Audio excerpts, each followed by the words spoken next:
So as a cloud platform developer, so I was with SAP Cloud Platform from the beginning, like when they just started Neo. I mean, earlier, like we never had a Cloud Foundry or Kima or all this fancy stuff. Like, so we had a very basic foundations in cloud platform. And I started my career as a cloud platform developer, mostly in the HANA native application development and UI5 and Java a little bit, and working with different cloud platform services. And then I evolved with cloud platform myself, and my this last 2 year mainly my focus on different artificial intelligence based solutions, developing those things in cloud platform and as extension definitely, and how you could bring the different AI capabilities, mostly the open source AI capabilities in cloud platform and integrate with S/4HANA to extend the solutions. And today I'm gonna more talk about how you can build AI extensions, AI enterprise extensions with SAP Cloud Platform for S/4HANA. So mostly I'll be talking about different machine learning framework, different machine learning platforms, mostly the TensorFlow and Keras, and that how you can use the different open source tools or open source platform to develop custom machine learning model, and then finally you can package it as a docker form or docker image, and then you can deploy and run in Kima as well as the Cloud Foundry runtime. So that's about me and about the sessions overview. Let me share my screen and quickly get into the slides. So let me know once you guys is able to see my screen. Yes, it's perfect. You can see my screen? That's nice. Yes, it's perfect. Perfect. Yeah. So this is the topic today, how you can build enterprise AI extension for SPS for HANA and cloud platform, and mostly with TensorFlow. So in these sessions, initially I'll be showing mainly the architectures and what type of extensions are available, and what type of extensions are possible. Before today's sessions, I guess around September, if I'm not wrong, I have another session taken in Yalsah, where I discuss mainly about the extension factory and extensibility framework. There I mostly discuss very deeply the different extension possible with cloud platform. So I'll be not talking about deeply, okay, what type of extensions are possible, but rather mostly show you or mostly discuss about how you can build AI extensions for S/4HANA. So yeah, so let's again back to the very basic, what type of extensions are possible. So in S/4HANA or S/4HANA Cloud, there are two type of extension possible. One is in-app and one is side-by-side or out of extensions. So in-app is something like you extend it inside your S/4HANA. To be very layman, like you have extensibility framework, you can extend the field, you can extend the logic. That's a very lightweight extensions you can build. Side by side, when it's a very heavy extensions, like you cannot just go with your in-app extension, and you need to build a kind of maybe a solutions completely outside. Then you go to SAP Cloud Platform, and now there are a lot of nice services available, or nice service offerings are possible from the cloud platform, like Extension Factory, to extend it completely in cloud platform. Like you don't have to create a big mess inside your core. And that's the SAP always say, like, keep your code clean. Because most of the times what customer does is they just mess up their whole core system by doing a lot of customizations and configurations. So better to do everything in the cloud platform, mostly a side-by-side car approach. And now there are a lot of nice services are available, like you have event bus, which enables like whatever events happens in your SAP S/4HANA system, It basically, triggers and it sends the data in your enterprise message, and from there you can pick it up in CAP applications or Node.js applications, whatever you want to do. So it's almost like when the approach is like when you have a very huge extensions, like you will be dealing with complex data model, mostly custom data model, and heavy logic, which is not possible to do inside your S4HANA system or S4HANA cloud system. Then you go with side-by-side approach. So let's comes to the AI extension. What AI extension is? Uh, if you look at the architecture here, like here, it's a very simple architecture I have drawn. Okay, think about a use case. You want to create a purchase requisitions into the S4HANA system by just taking a picture of the product or taking a picture of the material through WhatsApp. Um, and you want a machine learning model to understand that, okay, which product it could be, okay, and based on that you want to create a purchase request. So here you have SAP S4HANA system where you have your all core data model as well as the core services like your purchase requisition services. Then you have here your S4HANA extensibility services, basically nothing but could give a secure connectivity, and internally it calls the auditor.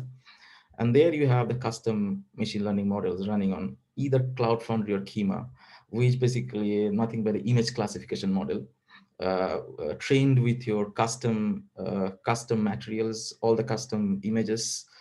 And then you have a conversational AI system. And finally, you have a mobile channel. You expose the conversational AI through WhatsApp. So basically, you send the picture, it goes to conversational AI, and then it hits your custom machine learning models where it finds, okay, which product it could be. And based on that, it hits the different APIs to create a purchase equation. So let's understand the process a little bit more. Here how it happens. You can actually create purchase equation in many way, by the way. And this is one of the way I'm discussing, like you basically take your mobile, you take a picture, or maybe you ask like to chatbot that, hey, I want to create a purchase equations. And it's the chatbot or the conversational AI ask, okay, could you please send me the picture of the product? And then you send the picture and it hits the custom model, and it's understand, okay, which product it could be. Okay, so here you have the smart buying skills, or I would say like the conversational AI skills, and based on that it created requisitions. And finally, once it's created requisition, if you have a workflow configured, then it goes for like approval. So you have still here also both way. I mean, there are two ways to approve. One is definitely you can go to the Mindbox app, which is very standard Fury applications from SAP. Another is like you can build another conversational AI skills to approve it. And then finally, you approve it and the requisitions get approved and the purchase requisitions get created. So this is how the whole process works. So let me show you the demo first. This is why I'm showing the demo first, because to make a more, connect with you, the things today I'm going to talk. Let me this. Yeah. So here you see that it's basically a Sarai chatbot, basically it's integrated with a conversational AI system. And as an employee, you say, okay, I want to create a participation. And you say, hey, could you please give me a picture? So you just send a laptop pictures, a ThinkPad laptop pictures. And it's analyzed the what product it is, and it creates a purchase requisitions. And now you go to the manage purchase requisitions app to just to verify that, okay, what product it is. It's what purchase requisitions created. Sorry. And you can see this is a laptop purchase requisitions got created.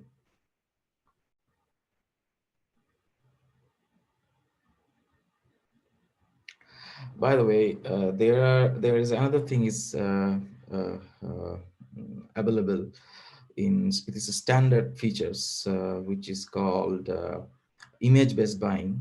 Okay, in the SPS for HANA, it's a totally image-based buying, but it's not with chatbot or conversational AI, it's like cross catalog features.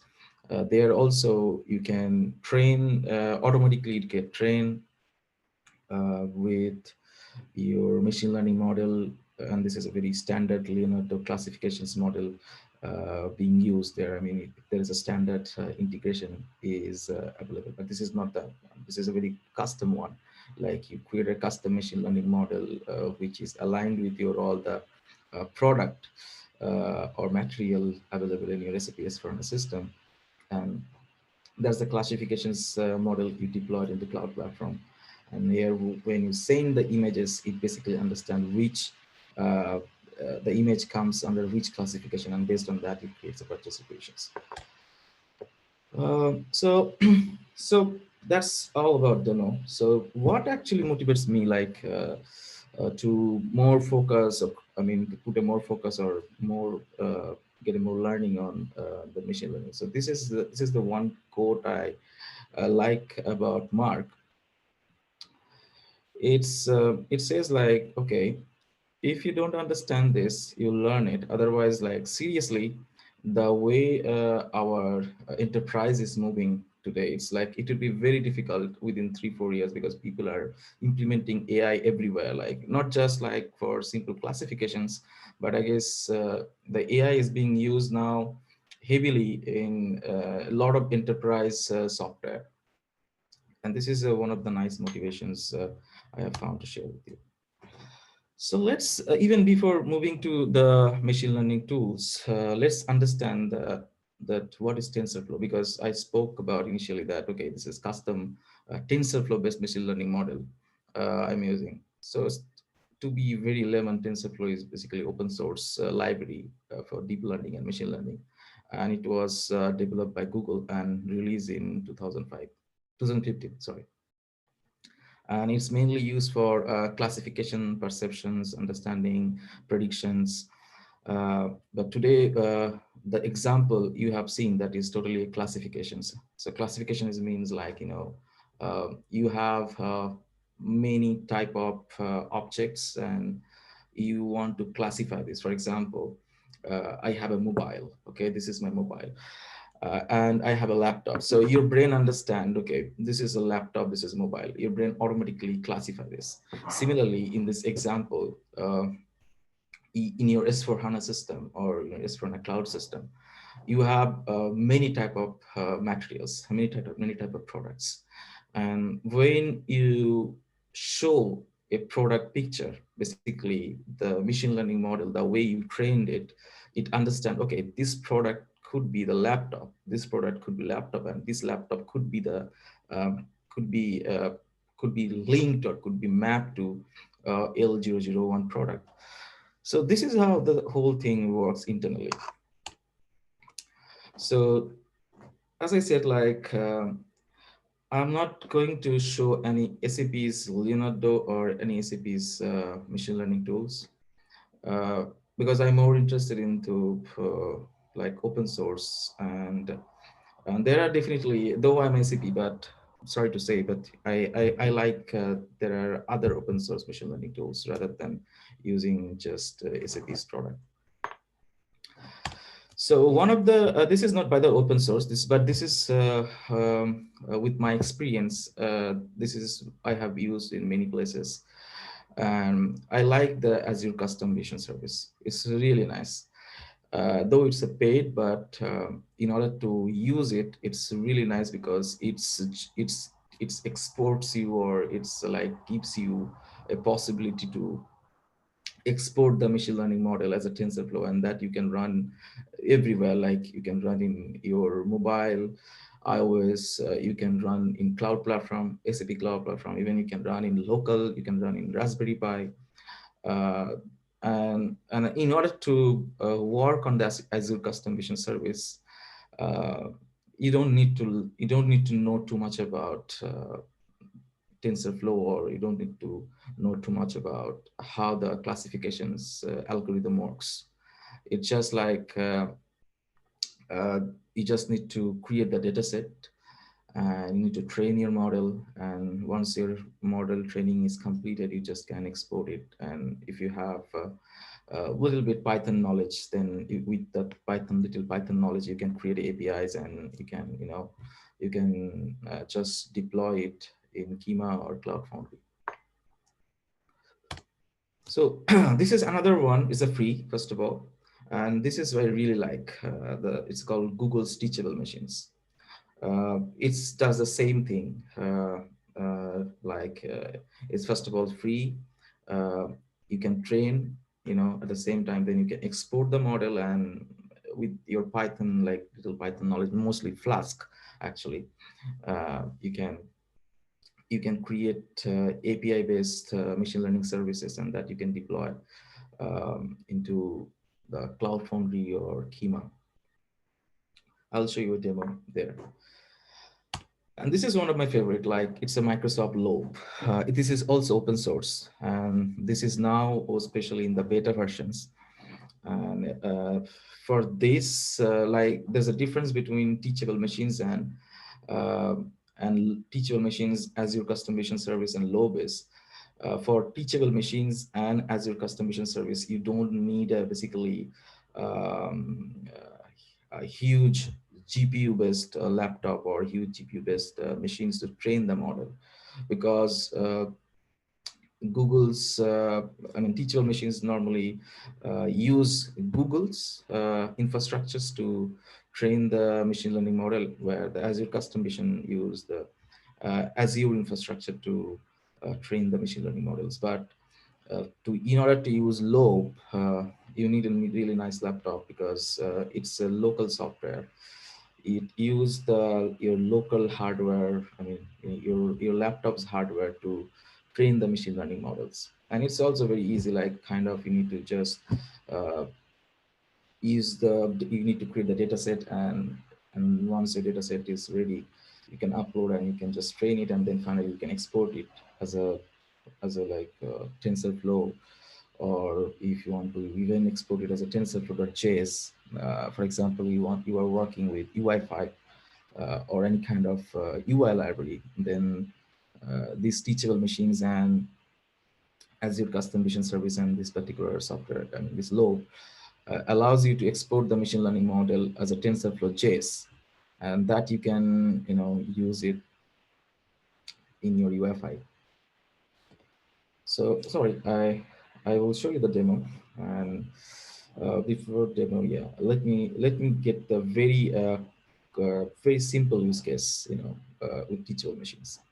So I'm going to create in front of you the one machine learning model, which dictates whether I'm wearing the mask or not, because it's very easy to relate. So in order to use the teachable machines, what you need to do is you need to go to teachablemachines.withgoogle.com, and it has a very nice features. You can do classifications in three type of stuff. One is the image projects, like it's image classifications. You have audio, you can do audio classifications, and there is a pose classifications. So today I'm gonna do the image classifications. So what I'm gonna do is I'm gonna say mask.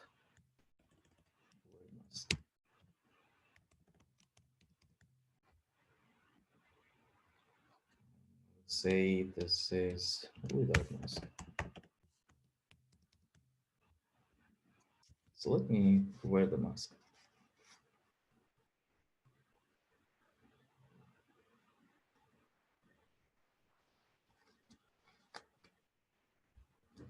It's very easy. Like you go to webcam and hold the records, and you just make a movement to create the data set automatically.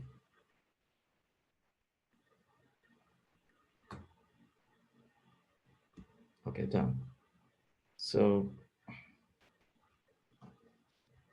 this was my with mask, and let me do it without mask.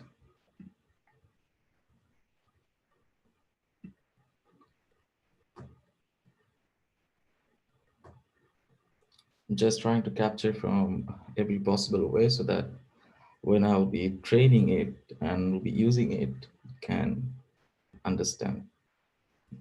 And then you need to just do train the model. Here you have a settings, you can use it.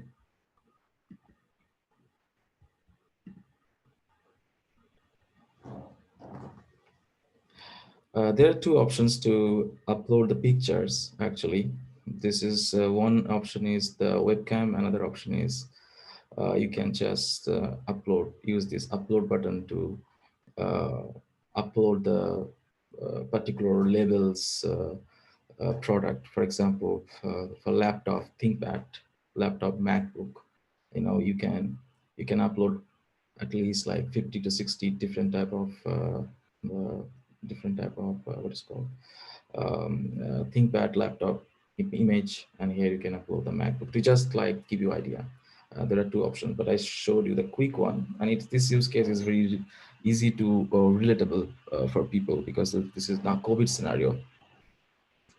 And you can see now here you can test it actually. You can test it that and you can see the predictions like it's a without mask, and let me put the mask.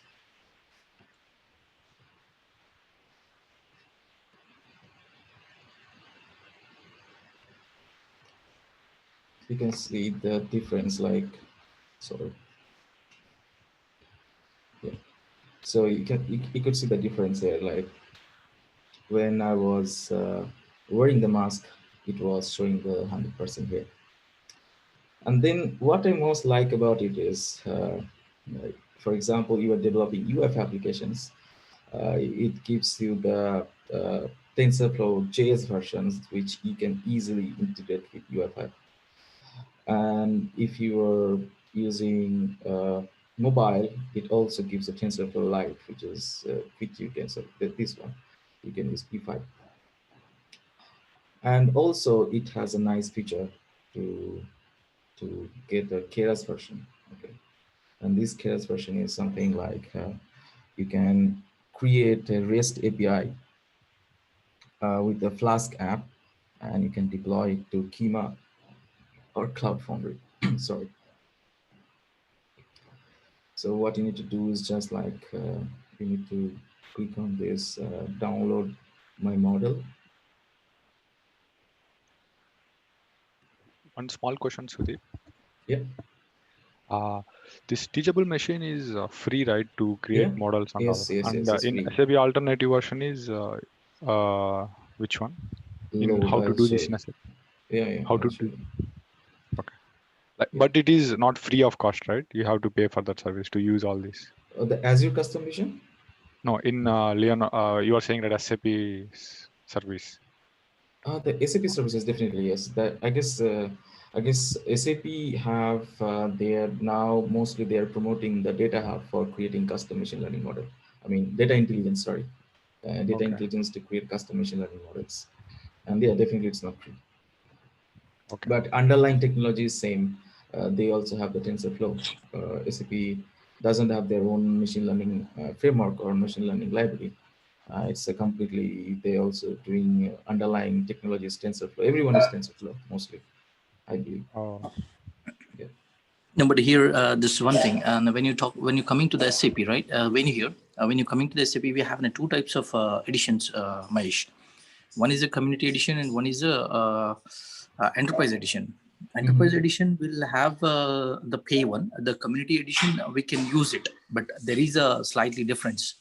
So features wise, and you get a limited features in community editions, but still for the practice purpose, people can use it. But the what, data what hub. you're talking, which you're talking about, data hub? No, actually, I'm talking about that's SAP CIA. CAI, conversational AI. Yeah. That's Conversational. a totally Okay. different ballgame, buddy. It's a Ah, conversational AI is it's a chatbot, and this is something a vision AI. I'm showing you. The Oh, conversational AI is it's like for building chatbot or conversational artificial intelligence based. Yeah, and here it is like something. It's a vision AI. It's a completely different. The vision AI is like by looking at the picture, you understand okay what it is. mhm. Yeah. okay. Yeah, yeah, yeah. But we use a different product. You are saying data hub something you use, Yeah, right? data intelligence, the data Data intelligence. intelligence. So yeah, the data intelligence have the same capability to do, but uh, It's a priced one. priced one at the same time. Like I guess it's not that much easy to do that. I Okay. mean, yeah, you need to create the pipeline there, and the pipelines after that, like you need to use the same kind of code like here, but Mhm. mostly not so easy to develop the machine learning model like this.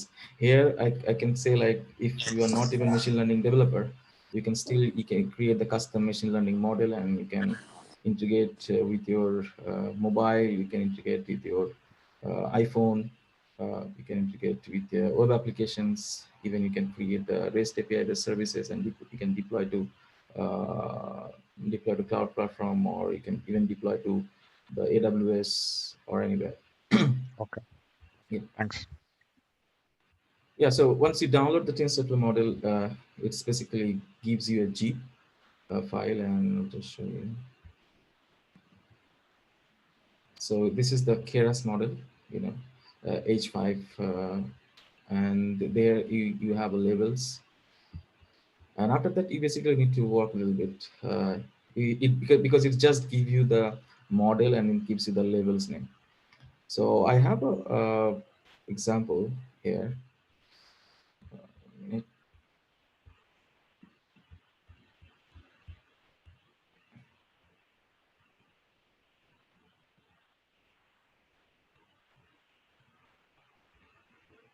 Yeah.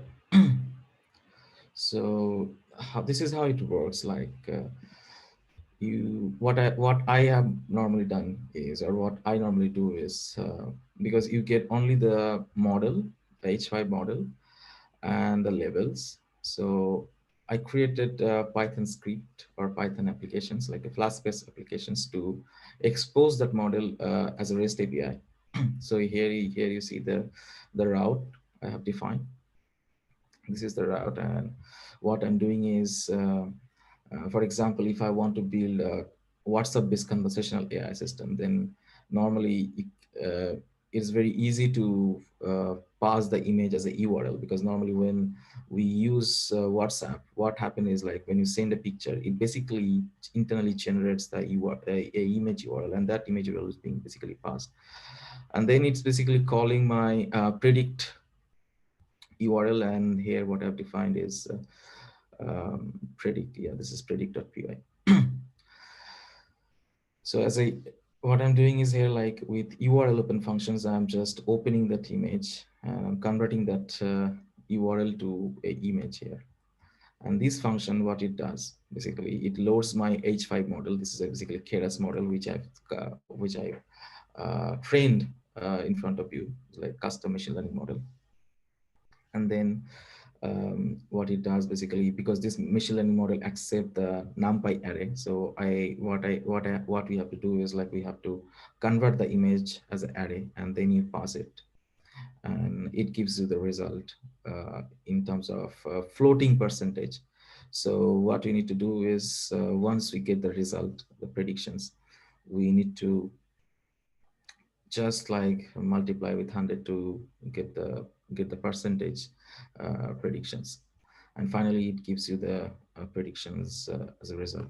This is the one way to do, like, you can deploy it as a REST API. I mean, once your Flask is working perfectly, then it's very easy to do that. Like, you just create a Docker file and you install all the important libraries, like which is necessary for running your model, like TensorFlow, Flask, Pillow, and then you just like expose the model as a in 80 port, and then finally you can deploy or you can push this Docker image to your Docker Hub, and finally from the Docker Hub you can deploy to Kima or Cloud Foundry. I'll show you how to do that also. And there's another way is, like, for example, especially for UI5 or any kind of UI-based technology, it could be even the HTML5. This is the way, like, you go to TensorFlow.js, and what you need to do is, like, there are two ways, but the easiest way is, like, you deploy the model to the Google itself. And then you pass it, and then you pass it to the Kima, and then you pass it to the Docker Hub, and then finally you can deploy like by clicking on the upload my model, and it generates the unique model URL. Okay, and this model URL you need to get copy, and and then what you need to do is I'll show you the sample. I have created a HTML sample code, I guess. Yes.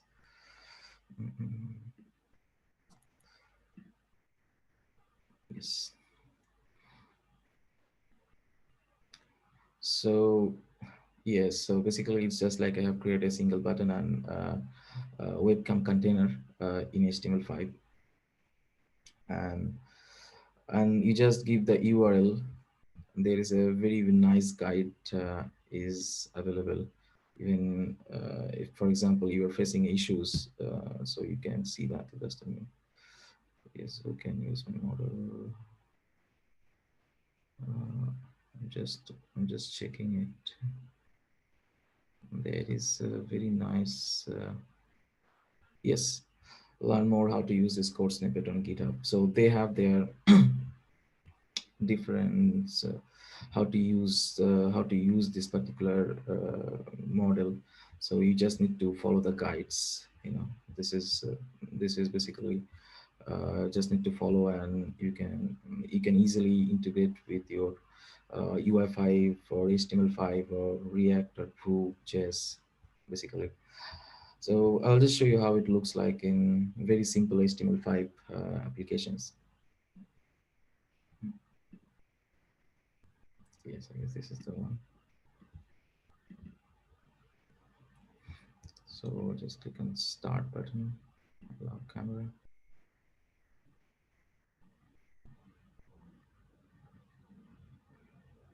Yeah, you can see here like it's a mask 0 and without mask is 1. Now let me wear the mask. Yeah, you can see this is the one. So this is how it works. Like it's not just like you can deploy it as a REST API, but also you can deploy directly integrate with your UI5 applications. So this is all about teachable machines. Now I'll show you what is the possibilities in Lobe. So Lobe is Microsoft. It's very nice projects by Microsoft, and but only challenge is you need to have really nice GPU to train the machine learning models, because it's mainly this software runs on your laptop, but it has the same kind of offering.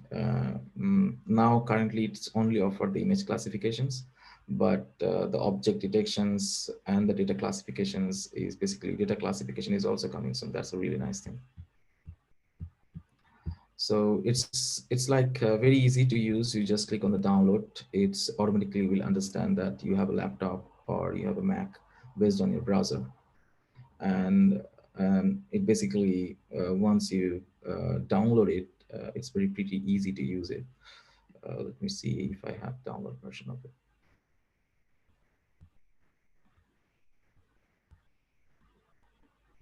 Yeah, I have this.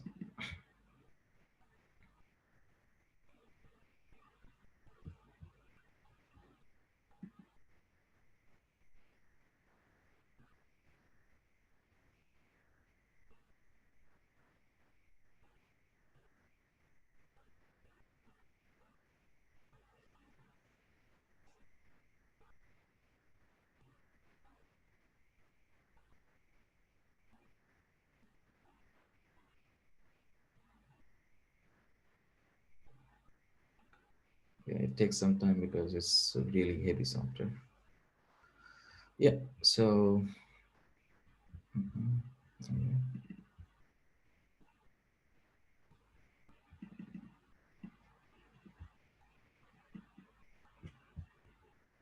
Oh, I see. Here it is.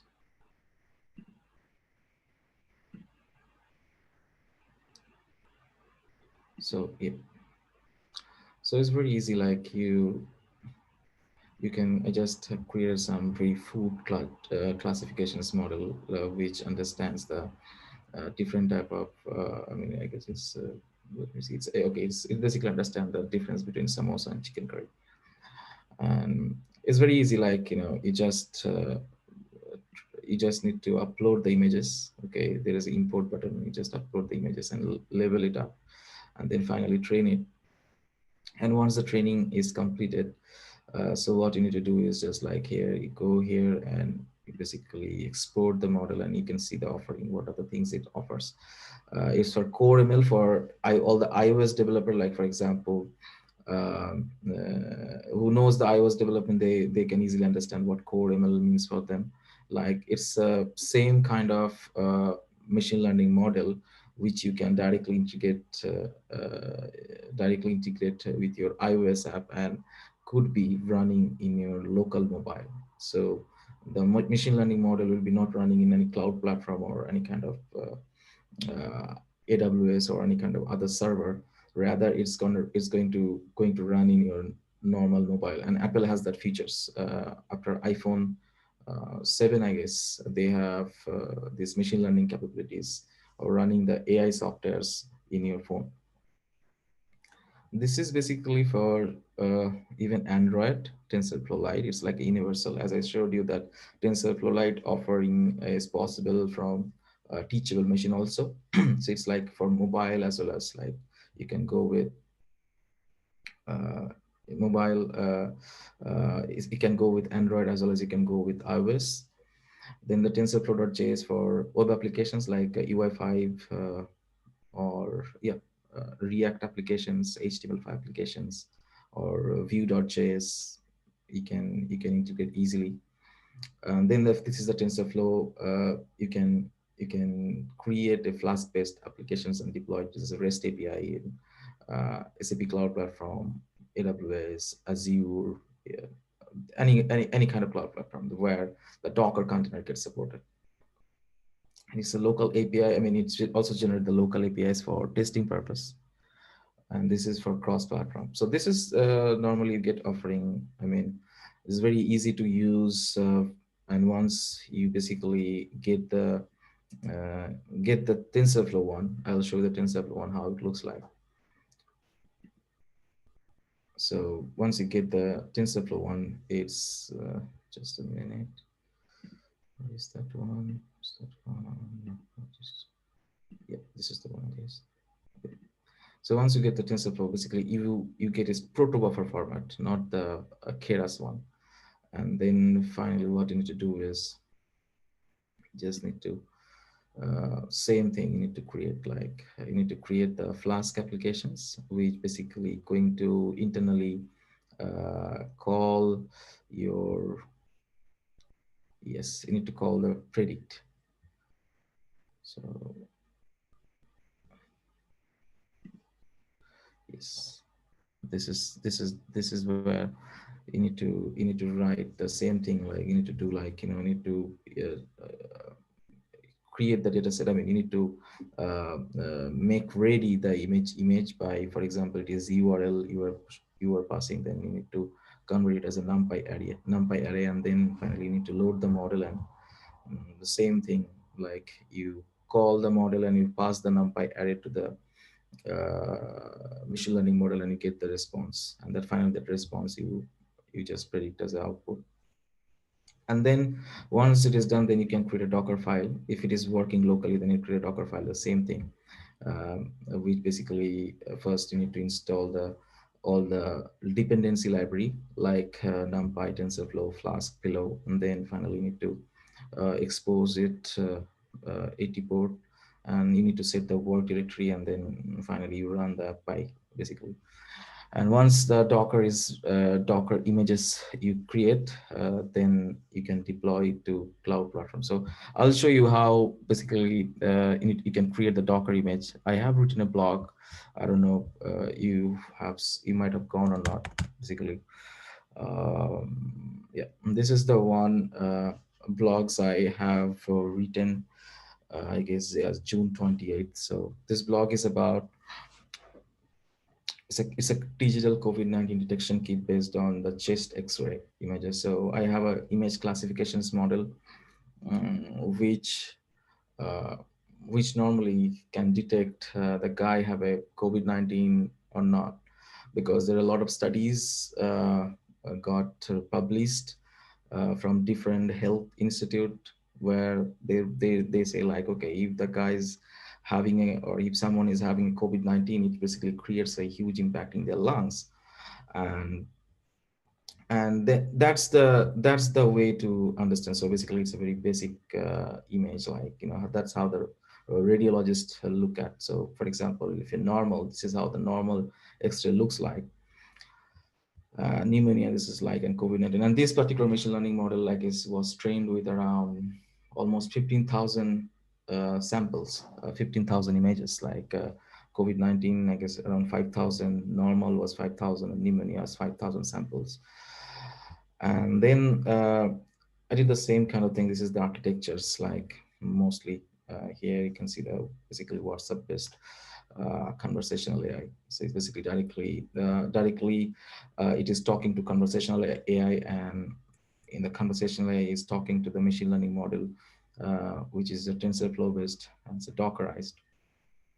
And I also shown that how you can build the pipelines, the machine learning pipelines. Like, for example, you're using AWS, Google Cloud Platform, or Azure as a kind of infrastructure for machine learning, or as a machine learning workspace. You can develop the machine learning model here, and then you can make a like automatic pipeline, CI/CD pipelines to make a push in the Docker. So yes, this is how it looks. And so let me go to the where the Docker part comes. Sudeep, before that, just a question. Amit here. Mm-hmm. Yeah, Sudeep, like you have trained this model initially. Now, if you see, it's a fixed model what you have trained. So it's Yeah. kind of, can you make it like a learning model also while you classify as well? Yeah, Like, there are way to do that. Like you need to use the RPA in that case. Basically, like for example, whenever the new product get added, automatically mhm. it would trigger the RPA, and RPA would basically take a picture or take the data set from a particular SharePoint folder. That's how it works. Like you take that RPA will take the picture from the particular share folder, and what it will do is basically it will hit a couple of APIs, or it will basically open Lobe, or open the custom missions, and add the data set and train it. And once the training is done, basically it automatically create the, once training is done, basically you can create a script to generate the model, and you can again make a Docker push, and from the Docker push you can make a CI/CD pipelines to push it to cloud platform. So So, that's the way I can think of. okay, so there is any like no tightly coupled way of doing it. Like you have to manually put in hands and then do this flow, or you can automate the process as well. Yeah, that's why I say, like, you can use RPA for that. Like Oh, if you want to do automatically, like whatever the manual things you are doing, like taking the picture or taking the product from particular folder. So definitely you need to have a data set structure, in some SharePoint, where it can yeah, pick yeah, yeah. up. It can pick Mhm. up the image samples or image data sets, and that's you can. Then the RPA can take the picture, and then it can go to custom missions. And I mean, it's based on the how you build your robot, or how you build your RPA flow, and it basically can create the machine learning model and update the machine learning model, and uh, which can like have then the CI/CD pipelines can take care about deploying that model to your cloud platform or Kima somewhere. Yeah. Okay, okay. Perfect. Thanks. And Yeah. one thing to add, I mean, if anyone is wondering what SAP RPA is, what Sudeep is talking about, right? It's intelligent robotic process automation. So it is used to, automate things like in ABAP, we have BDC. Maybe from ABAP people understand, but BDC does only SAP thing, right? So SAP, we can automate a couple of transactions, but RPA does everything. It can automate all the things. And many people might be now aware, right? Many automations are happening because of RPA, and also this is nothing but SAP IRPA product which Sudip is talking about. And it's really interesting, man, that you are connecting this learning, I mean, automating the learning with IRPA, right? It's actually very interesting how Yeah. SAP Cloud Platform Services we can connect each other. Exactly. That's true. That's true.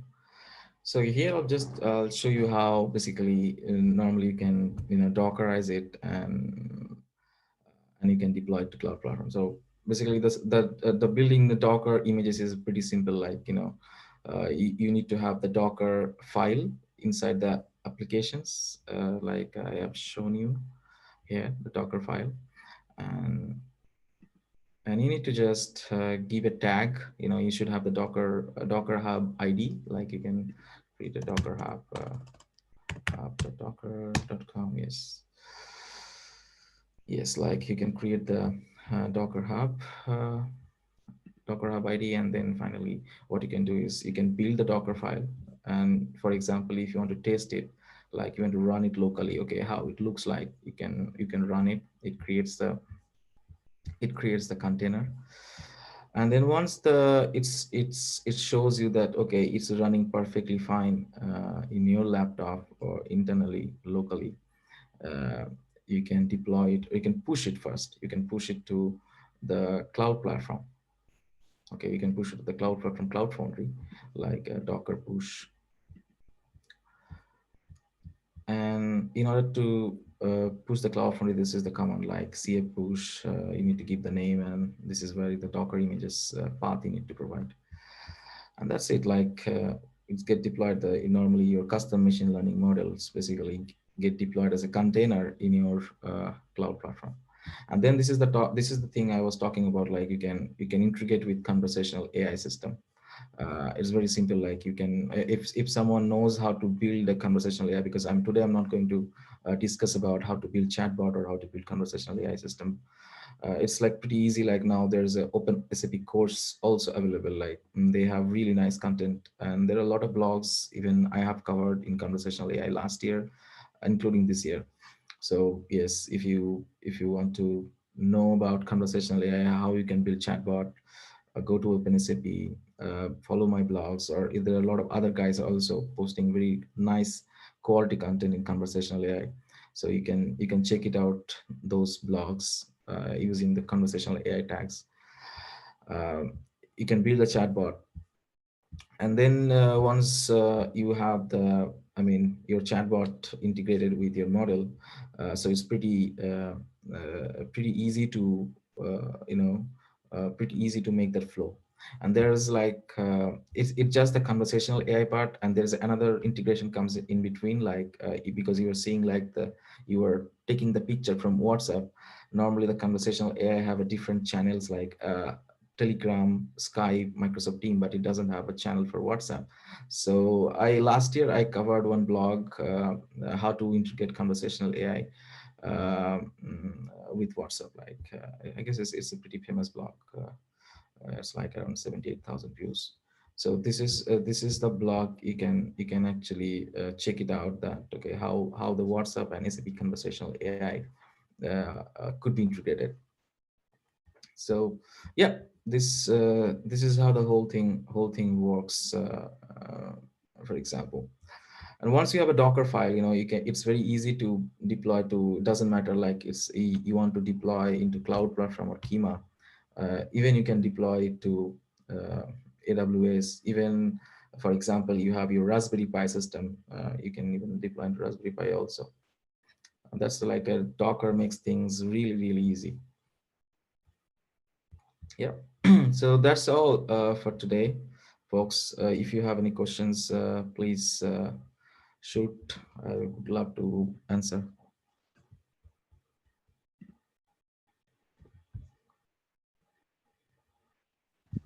Before questions part, I have shared Sudip's blog's URL, so you can check out other Sudip's blog posts. And also I shared Sudip's LinkedIn and Twitter. Yeah. You can follow him, and I'm pretty sure he will be reachable to everyone. So yeah.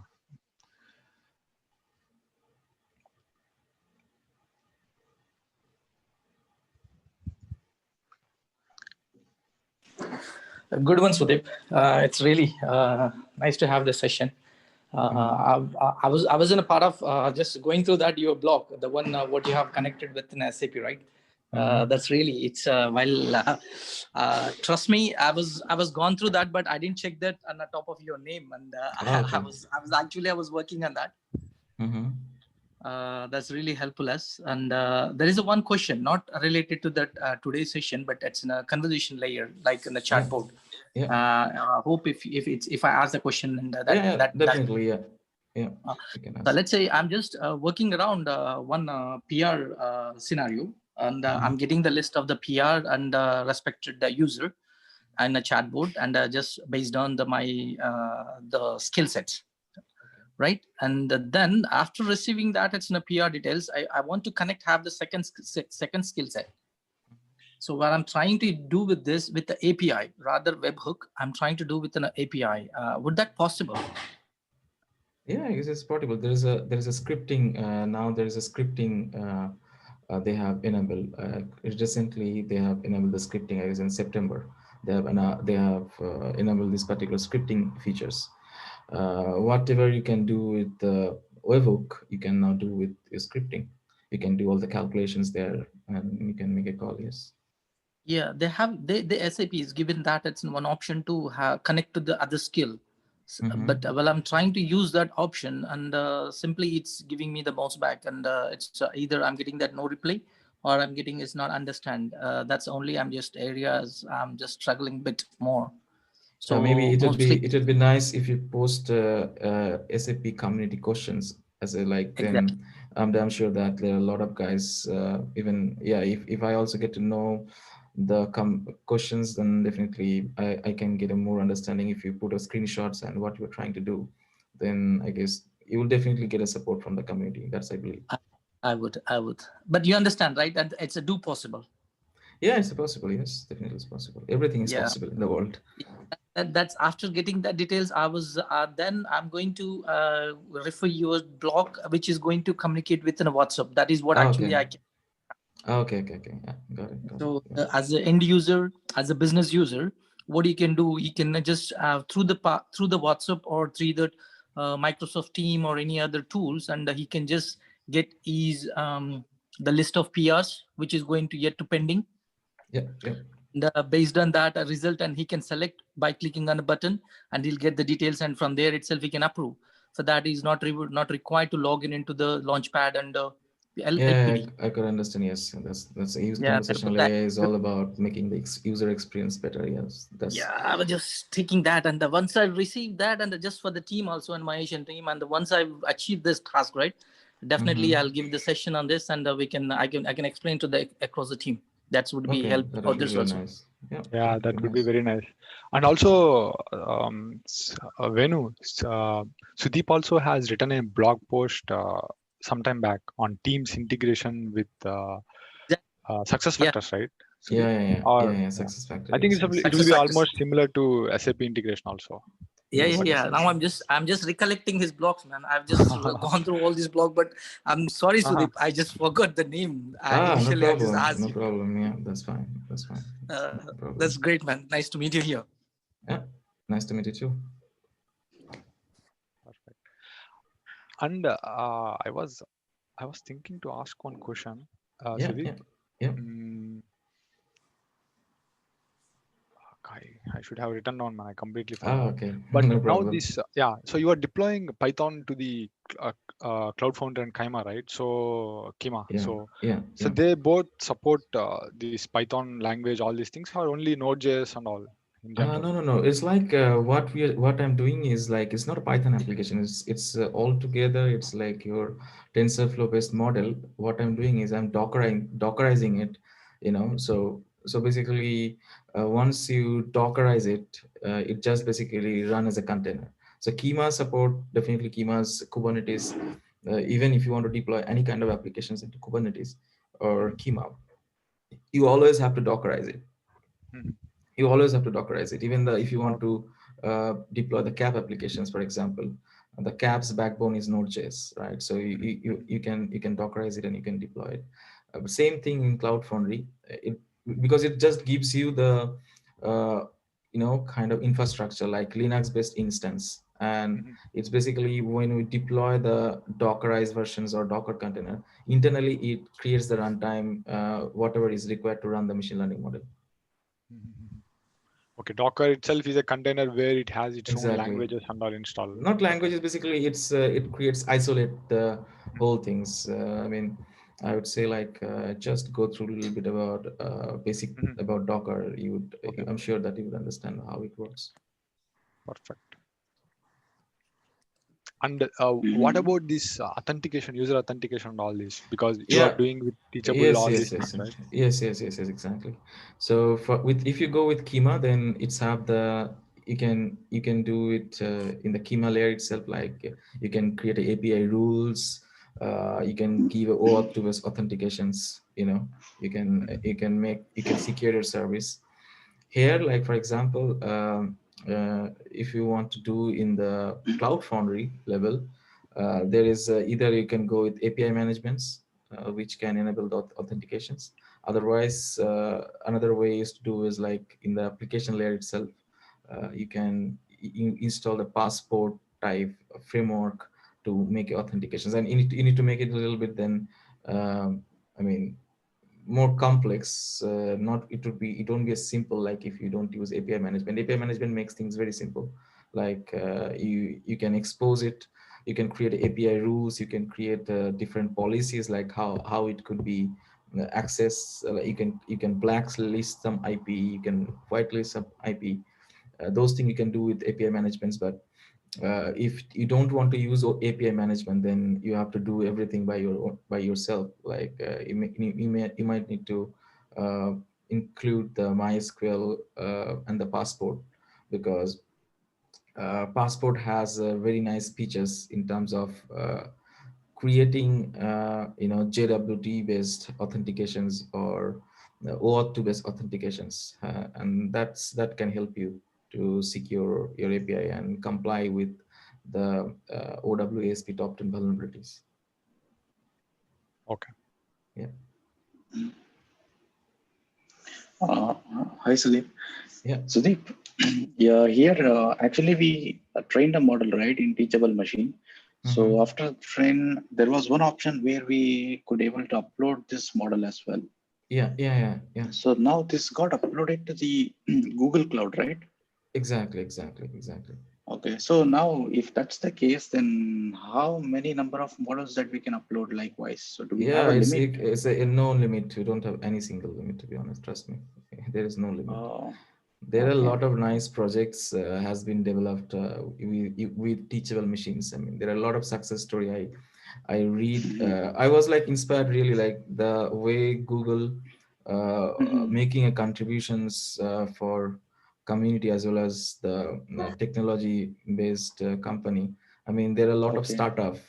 They are using this kind of machine learning model and with free of cost. Like with the Uh, free of cost, they are using. yeah. And exactly. And one more question is like the way you demoed now about a Hmm. mask and without mask, right? Likewise, Hmm. there could be numerous scenarios, right? Yeah, So numerous many people might scenarios. have, yeah, many people might have done. So is there a possibility where we have this list of trained models which is actually authorized by Google and we can directly go and consume that would rather than recreating by ourselves? Uh, It's like, I really doubt, because to be honest, because it's a very unique link it generates, and yeah. I don't think like if someone creates a machine learning model, for example, there are, if I don't know, you know about this website called Kaggle. It's basically a space for all the data scientists and machine learning engineer. Kaggle, Okay, okay. and you can see the data sets there, and you can actually get a lot of machine learning scenario, like for example, image classifications. So there are a number of cases, yeah, even there are a lot of healthcare based machine learning models, like medical. You can see that these are all the malaria cell image data set. And for example, like if someone have created a machine learning model with their own research, they will never share. It's why they will share, Yeah. right? So here you can get, to be honest, here you can get many data sets, and you can get many IDs, like how or what kind of machine learning model you want to build. For example, like there is like, especially in Europe, like I don't know, in your place, like here we have a flower shop. Okay, here we have a flower shop, and I was thinking about really nice use case.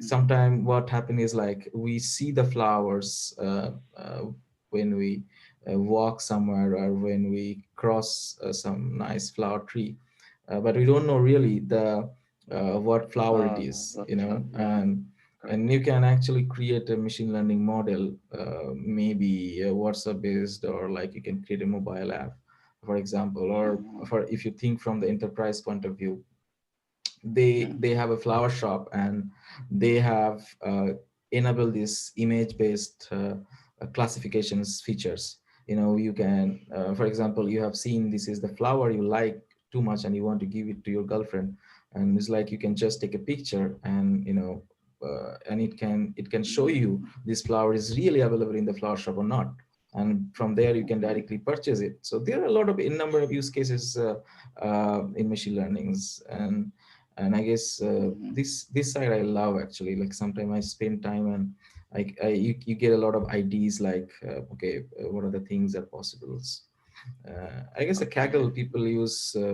I mean, all the machine learning guys, all the data scientist people, they use Kaggle. That's I believe. Even if you look at the fashions, yeah. So like apparel kind of use cases. There is also is pretty much use machine learning. Like for example, you see someone's Adidas shoes and you really like, but you don't know which model it is. You cannot go, you cannot take his shoes and you cannot go to shop, right? They said, okay, I need this model. So they're like, you just take a picture and it automatically let the machine learning model do the job for you, searching the products. So there are a number of cases, and these things are really being used. There is another very nice platform called Clarif AI. Okay, this is really nice. This is also for computer visions and artificial intelligence. But only problem is this guy gives a free community editions where you can play around, you can get your hand nasty. But the only problem is in Clarify is like they don't allow you to export the model. I don't like this. That's the reason. It's just like you can create the machine learning model without machine learning knowledge, and but they will generate the API internally, and it's like you can integrate with your UI5 or conversational AI. But the problem is like they don't allow you to export the model. They say like we have a system. I mean, they don't give the control. That's what I don't like about them. But they have really nice use cases. They have really nice use cases. Like for example, mostly in the enterprise from the sector, business like perspective yeah, as well. in e-commerce, like aviation industry, and it's like it can gives you nice ideas like how the machine learning could be used in the enterprise space.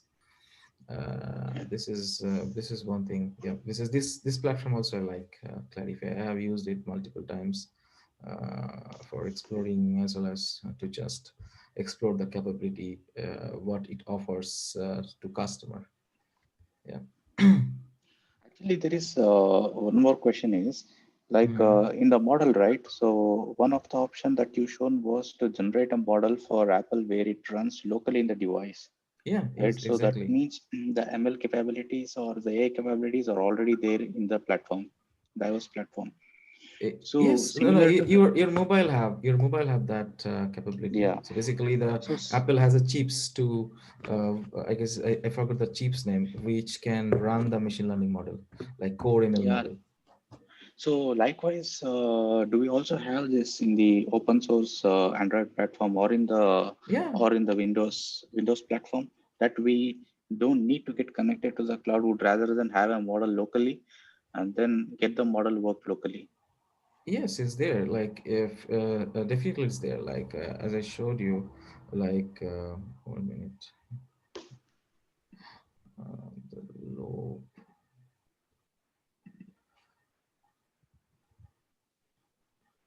Maybe Sudip, till the time Lobe opens. One Yeah. more question from Amit here. So Yeah. Sudeep, like let us say you have this teachable machine model created, and Mm-hmm. as it's an open source one, let us say Yeah. we two are working together. So Mm-hmm. I want to train a model on top of your model. So is there a way I can extend your model, something like that? No, this teachable machine, I guess, not that much mature, but you can do it with Azure custom missions. Okay. So Yeah, basically, when but you are but working on a team, mhm. from one location, person will train a model, Yeah, and I want to add up my learnings on top of it. So I can do yeah, that, right? yes. But in Azure custom mission, it's like it comes naturally because what happens is like the Azure custom vision offers the resource, your space, and everything. It's just like AWS and SAP Cloud Platform. But the problem with teachable machine is it doesn't have session. To be honest, it doesn't have like kind of your account will have this space, and inside the space, they don't really offer the free storage to store the model. But what you can do is you can export the model, save the model in your local file, and maybe you can upload it in SharePoint. And when your colleague or someone is gonna work on it, they can take the save version of it, import it, and they can work on it. And again, they have to save it. Yeah, it's like in free, how much you want. Does it And like also, teachable machine Sudeep, is free? yeah, teachable machine is free. Now, Azure one, which you are talking, now let us say you are training it by using Azure services. Now, let us say Hmm. I have a guy in my team who trains the model by the scripting and the coding what he does. Yes, So yes, can yes, he yes. do custom code as well on top of it? What Azure has Yes. generated. See Okay, okay, yeah, that's a good one. the thing is like even in the Azure also you have to write custom script, like custom code you need to write everywhere to integrate the model with your applications. You need to write a custom script. So that's everywhere. It doesn't generate the script. You have to the code I showed, like it doesn't generate the code for building APIs. So it basically I debugged it. I saw how it's taking the inputs, and based on that I have written the code to run the model. That's up to you have to I do everywhere. Like yeah. if you're going in teachable machines, you're going in Azure custom mission service, you're going with Mhm. low. It just generates the model. It just generates the model. And if you Yeah. want to generate that model not even using this platform, then you need to go with this VG6 net.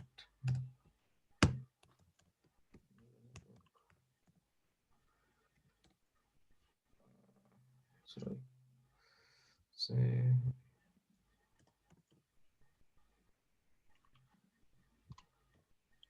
And guys, I added the WhatsApp link below. So this is our local WhatsApp group. So you guys just join here, and if any event updates are there, right, you can join. You will get to know directly without not from LinkedIn or Twitter. Indirectly WhatsApp you get it. Just join here. I pasted it in the chat, and also I pasted Sudeep's links also. So just follow him. Okay. so there are a lot of neural networks are available, the VG6 net or RNN. I guess those neural network you have to use, and there the TensorFlow has a guide that how you can create the machine learning model. Then you don't need Mhm. to even use a lobe, or you don't need to use this kind of platform. But in that case, you need to have a really nice knowledge about neural network and how you can play with those layers, basically, because they have a pre-trained neural network. Only thing is you need to do is like what people do basically is they replace the last layer of the neural network. So you need to know how you can really play with different layers of neural network, and how you can replace the last layer basically. So that is another way to do or create the machine learning model, basically image classification based, or you can go with any kind of thing else. So here you can go the TensorFlow hub, you can see what are the things that are available. Mhm. Okay. Yeah, yeah. Thanks, Sudeep. Yeah. Yeah, you can see the all collections. Yeah, this is how it works. And yes, let me just open the log. Yes, so this is the TensorFlow Lite versions. TensorFlow Lite, it works in universal mobile, basically, like Okay. Android as well as the iOS. And this one works everywhere, like cross-platform. And if you want to run it in Windows, I guess to running the model is it can run anywhere. For training, making a training, it's really, you need to have a really nice laptop.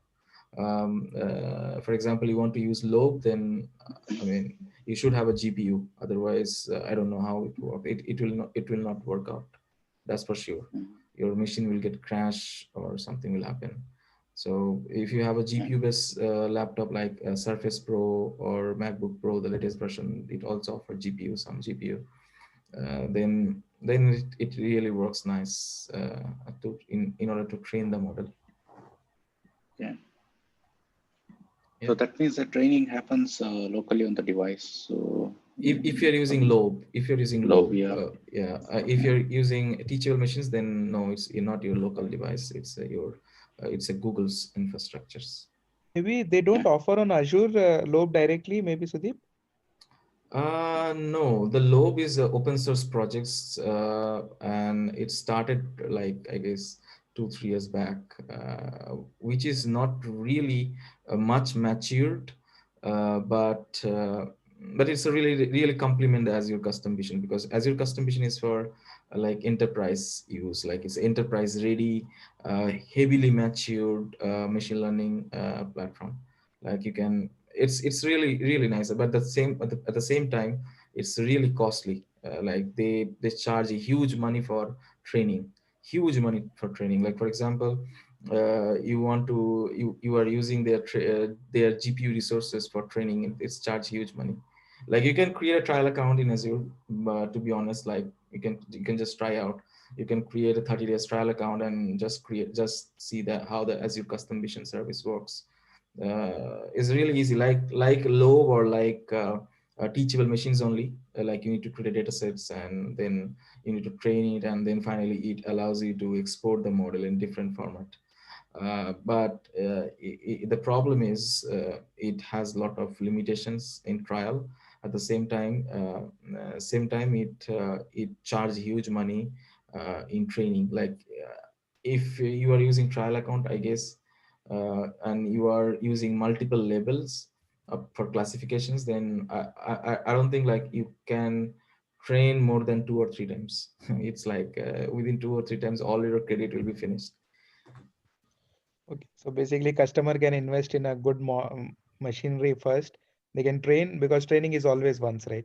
And then you Yes, can training use. is not always once. Like what happens is like definitely when your new product get added or new image gets added, depends basically. For example, if I'm talking about intelligent requisitions, this scenario, what I've shown you, in that case, basically definitely we need to whenever the material will get added, then we need to see that we need to update the model also, right? So in that case, like the training will be uh, not frequently. I mean, the customer also have to see that how they can cost, how they can save the cost, you know. Mhm. So they have to see like if they are using Azure Custom Visions, then uh, they should train more bundle wise, like not like every day, then they will be running out of money, that's for sure, because it charge huge money. Yes, and if it is like you're using Lobe or this kind of platform, then I guess you don't have to worry. Like whenever the product get added, you can just train. But there are other use cases like healthcare based use cases. That's normally you don't train often. It's just like you train once, or when you find something new, then only you add to your data sets. That's how it works. It's totally that depends use case, based on the use case or business to business scenario. And also, Sudeep, while you are working in Netherlands, so working for European customers, how about the thing of the uses of the data and this thing about the camera which you access and all everything? How your maybe experience on that? Are they accepting it widely or how it is? Uh, Customers across Europe. I didn't get you. Can you come again, please? Yeah. Yeah. So in Europe, generally Mm-hmm. people are too much constrained about the data being uploaded to the cloud, majorly the GDPR thing. So This here is this you're is nothing to do with GDPR. This is like no, you're creating. yeah, this is nothing to do. But while you're training the model, so is it Mhm. what uploading your images to any cloud or something, or when you train it locally after your model is generated? So it's nothing linked with your images, what you do, right? It's Right. all No, no, no, about the nothing linked with my. No, no, no. It's not like Evil's game. It's like it's completely just your model. I mean, nothing to do Mhm. with your images and all. So yeah, it's nothing to do with your images. It's completely your machine learning model. That's basically gets uploaded in the cloud platform or Okay, somewhere. But okay. yeah, there is nothing to do with images and GDPR here because GDPR is a really different thing. Like it's about sharing the information and what to share, what to not. Yeah, because it was uploading, I thought that they will upload the image entirely on the No, cloud no, and no, then no, no, no, okay. no. The image definitely will be uploaded. For example, if you're using custom vision, definitely you're Mhm. uploading the images, but that image no one can access, right? It's no one can access. It just will be in your workspace or in your space. Even like for Yeah, that example, instances will be separated, but still I exactly. was like, does Azure internally use, but they cannot, that's why, but yeah, still I was just constrained about this thing. Ah, okay, okay. Azure internally will use those images and No, something no, no, in their no. model. No one will use it. No, no, definitely. Because otherwise, like, see, if there is a this kind of problem, like whenever you launch the software, like it kind of AWS, Google Cloud Platform, or AWS or Azure, they have to go through a lot of compliance process, basically, Mhm. like this kind of thing. And for example, like the GDPR has been implemented in Europe, then they have to be really compliant with GDPR. Otherwise, Yeah. they will be not able to run their show in Europe. That's for sure. Yes, yes. Yeah. Yep. I guess yeah, if Yeah. anyone have a questions, then yeah, they can shoot me. Otherwise, like yeah, I guess I hope you really enjoyed the session. Yes, it was really great session. Especially you are connecting, right? You connected open source technologies. What are the open source available things, right? With SAP Cloud Platform. So it is actually really nice for me, at least. I hope it is the same for everyone because everyone are like, when they talk about SAP, people are completely depending on SAP provided services. Yeah, But yeah, you showed something with free of cost open source technologies we can use in our SAP services, right? That's Yeah, really Sudeep, really, interesting. this open source thing was amazing. Like, actually, SAP just markets things. Yeah, we support open source, but this was like first time I was seeing it live. So it's very good. Thanks a lot for this. yep. Thank you. Thank you for your words. Thanks, Sudip. It was great session. Yep. Thank you. Yeah. Then I'll